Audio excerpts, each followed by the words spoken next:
Good morning. School of devotion Patdi YouTube ચેનલમાં આપ સૌનું હાર્દિક સ્વાગત છે.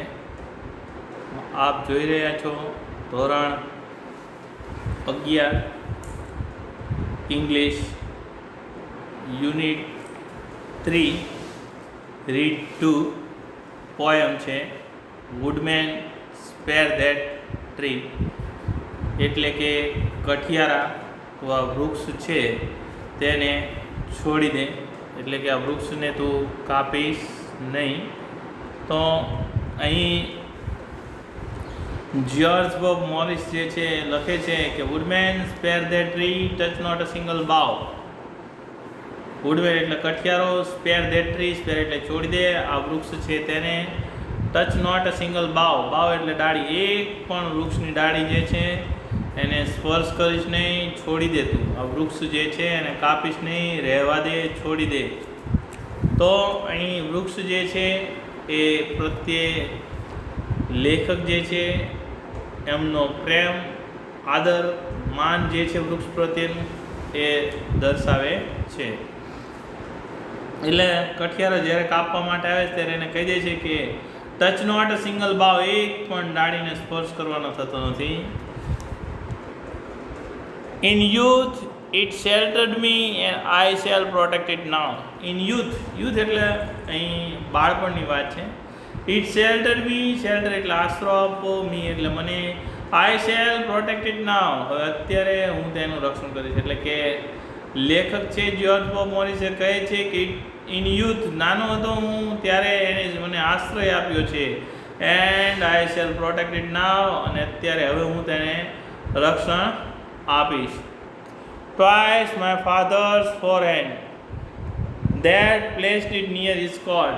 Twice એટલે અહીં રોપવાના અર્થમાં છે. My forefather's hand, ફાધર એટલે પિતા, પણ forefather એટલે પૂર્વજો.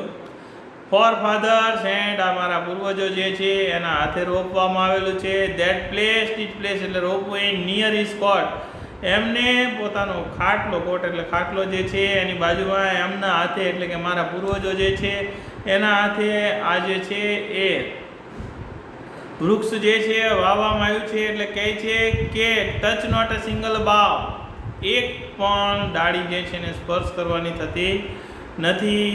There woodman let it stand, thy eggs shall harm it not. There એટલે કે ત્યાં, woodman let it stand, stand એટલે ઊભું રહેવા દે, એટલે કે ત્યાં તે વૃક્ષને ઊભું રહેવા દે. thy eggs, thy એટલે તારું થાય, એક્સ એટલે કુવાડી જે છે, શેલ હાર્મ, શેલ હાર્મ એટલે નુકસાન પહોંચાડવું. ઇટ નોટ તારી કુવાડી જે છે એ પણ તેને નુકસાન પહોંચાડી શકશે નહીં. એટલે કહે છે કે there woodman let it stand, the axe shall harm it not. તો કહે છે કે કઠિયારા એ તેને ત્યાં જ ઊભા રહેવા દે એ વૃક્ષને, અને તેને તારી કુવાડી જે છે એ પણ નુકસાન પહોંચાડી શકશે નહીં. That old family tree whose glory and renown are spread over the land and seas, and wouldn't thou hew it down. That old familiar tree, એટલું બધું જૂનું છે કે ફેમિલિયર પ્રખ્યાત છે. આ વૃક્ષ જે છે એ ચારે તરફ પ્રખ્યાત છે. બધા એ વૃક્ષ જે છે એને જાણે છે, કારણ કે એટલા વર્ષો જૂનું જે છે, પરિચિત છે. કે whose glory and renown, એની જે શાન છે, રિનાઉન એટલે કીર્તિ, ગ્લોરી એટલે શાન, એની શાન જે છે, એની કીર્તિ છે, એની ખ્યાતિ છે, પ્રખ્યાતિ છે. Are spread all over land and sea, એટલે કે એના મૂળિયા જે છે એ જમીન સુધી, જમીનથી થઈ અને દરિયાના કિનારા સુધી, એટલે કે ખૂબ દૂર સુધી ગયેલા છે, એવો કહેવાનો મતલબ છે. દરિયા સુધી તો ન હોઈ શકે, પણ અહીં કહેવાનો મતલબ એવો છે કે એના મૂળિયા જે છે એટલા બધા ઊંડા છે અને ખૂબ દૂર દૂર સુધી વિસ્તરેલા છે. And wouldn't thou hew it down, hew it down તો thou એટલે તું જે છે, and wouldn't thou hew it down, તું એને કાપીશ નહીં. લેટ તો કહે છે કે તારે એને કાપવાનું નથી, યુ ડાઉન એટલે કાપી નાખું, તો તું એને કાપીશ નહીં, રહેવા દે. તો that old family tree whose glory and renown are spread over land and sea, and wouldn't thou hew it down, તો એની જે ખ્યાતિ છે એ ચારે તરફ પ્રસરેલી છે, whose glory and renown, તેની નામના અને કીર્તિ જે છે એ શાન જે છે એ are spread all over land and sea, ચારે તરફ ફેલાયેલી છે અને તું એને કાપી શકીશ નહીં. Woodman forbear thy stroke, but not its earth, cut not its bound ties, earth-bound ties. Woodman forbear એટલે રોકી લે. thy stroke, thy એટલે તારો, stroke એટલે તારો ઘા જે છે એને રોકી લે. cut not its earth-bound ties, તું એના જે earth-bound એટલે કે છે જમીનમાં ઊંડે સુધી, bound એટલે બંધાયેલા, ties એટલે મૂળિયા જે છે એને તું કાપી શકીશ નહીં. એટલે તારો ઘા જે છે એને તું થોભાવી દે. તો કહે છે O spare that aged oak now towering to the skies. તો કહે છે કે O spare that aged oak, રવા દે એઝેડ એટલે ખૂબ જૂનું, અહીં વૃદ્ધ નહીં પણ ખૂબ જૂનું એવું. ઓક એટલે વૃક્ષનું જે નામ જે છે, વૃક્ષની જે જાતિ છે ઓક નામનું, ઊંચા વૃક્ષો આવે છે વિદેશમાં, એ વૃક્ષ જે છે એની વાત કરે છે કે કહે છે કે સ્પેર ધેટ એઝેડ ઓક, આ ખૂબ જૂનું જે છે એને તું છોડી દે. નાવ ટાવરિંગ ટુ ધ સ્કાઈઝ, તે જે છે ટાવરિંગ ટુ ધ સ્કાઈઝ આકાશને આંબી રહ્યું છે. ટાવરિંગ એટલે ખૂબ ઊંચાના અર્થમાં છે, એ છે કે આકાશને આંબી રહ્યું છે, તેને તું રહેવા દે, છોડી દે. અને કહે છે when but an ideal boy I shout it's grateful sad. તો કહે છે કે when but I an ideal boy, જ્યારે કે હું એક આળસુ છોકરો હતો. નવરાશ જે નાના હોય અને આળસુ જે બાબત જે છે બાળકોની, એમાં એ કહે છે જ્યોર્જ બોબ મોરિસ કે જ્યારે હું આળસુ બાળક હતો, આઈ શાઉટ સીક SEEK, સીક એટલે મેળવું, એનું ભૂતકાળનું રૂપ છે. શાઉટ ઇટ્સ ગ્રેટફુલ સેડ, મેં એનો આભારવશ થાય એવો એનો છેડ એટલે સાયડો જે છે એ મેળવ્યો છે. અને જ્યારે હું નાનો બાળક હતો, આળસુ હતો ત્યારે.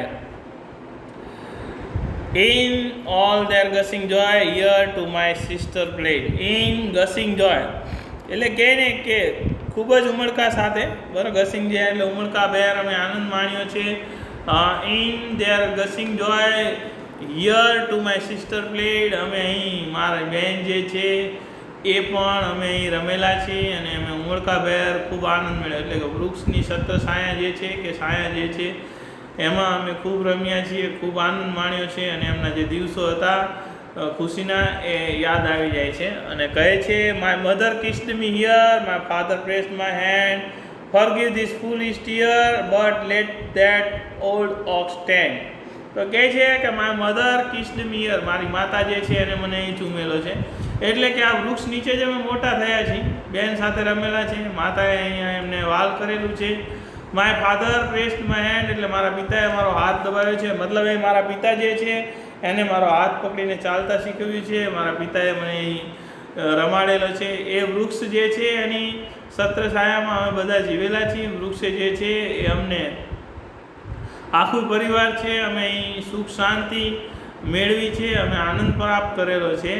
એટલે કહે છે કે in all their gushing joy, here to my sister played, મારી બહેન અહીં રમેલી છે. My mother kissed me here, મારી માતાએ અહીં મને વાલ કરેલું છે, ચુંબન કરેલું છે. My father pressed my hand, મારા પિતાએ મને હાથ પકડી અને ચલાવ્યો છે, શીખવ્યો છે, સમજાવ્યો છે. ફોરગીવ ધીસ ફૂલિશ ફિયર, તારે આંસુ જે છે એ વહાવા રવા દે, એટલે કે તું આ જવા દે આ બાલીસ આંસુને, એટલે કે તું ખોટા આંસુ ન પાડીશ, ખોટા આંસુ ન સારીશ, રહેવા દે એમ કે ફોરગીવ ભૂલી જા, બરાબર. But let that old oak stand, પરંતુ જે આ ઓલ્ડ ઓક જે છે એટલે કે જે આ વૃદ્ધ ખૂબ જૂનું એવું જે ઓક એટલે કે વૃક્ષ જે છે એને રહેવા દે, ત્યાં જ ઊભું રહેવા દે. તું હવે ખોટા આંસુ ન સારીશ, એને કંઈ જ થવા દેવાનું નથી, એને ત્યાં જ ઊભું રહેવાનું છે. એટલે કહે છે કે પણ તે જૂના વૃક્ષને તું ઊભું રહેવા દે. Woodman spare that tree, touch not single bough. તો કહે છે કે કઠિયારા તું જરા પણ આ વૃક્ષ જે છે એને કાપીશ નહીં, અને ટચ નોટ અ સિંગલ બાવ, અને એની એક પણ ડાળી જે છે એને પણ સ્પર્શ કરવાનું થતી નથી. તો અહીં જ્યોર્જ પોપો મોરિસ જે છે એ વુડમેન સ્પેર ધ ટ્રી, કઠિયારા તું આ જે વૃક્ષ છે ઓકનું તેને તું કંઈ કરીશ નહીં, છોડી દે. બરાબર, એટલે અહીં પર્યાવરણ જે છે એની કેટલી મહત્ત્વતા છે, પર્યાવરણને સાથે કેટલા લોકો જોડાયેલા હોય છે, કેવી રીતે પોતાના જીવન જે છે એનો આનંદ માણ્યો છે, કેવી રીતે પર્યાવરણ સાથે તાલમેળ મેળવી અને પોતાનું વર્ચસ્વ જે છે, પોતાનું જીવન જે છે એ ખડું કરે છે અને જીવન જીવે છે એ અહીં દર્શાવે છે. અને પોતાને જે ઘર પરિવાર, માતા પિતા, બહેન અને વડીલો જે છે એના દ્વારા મળેલો પ્રેમ જે છે એ પણ દર્શાવે છે. તો અહીં પર્યાવરણ છે એનું મહત્ત્વ છે, વૃક્ષો છે એનું મહત્ત્વ છે એ સમજાવે છે. તો આપણે પરીક્ષામાં આના આધારે સેવ ધ ટ્રીઝ, સેવ એન્વાયરમેન્ટ, કોઈ પણ પર્યાવરણને લગતા એસે છે એ પૂછાઈ શકે. તો આ રીતે તમે તૈયારી રાખજો અને વૃક્ષો જે છે એને પણ બચાવવા જોઈએ. તો વૃક્ષો આપણને બચાવશે. Thank you very much.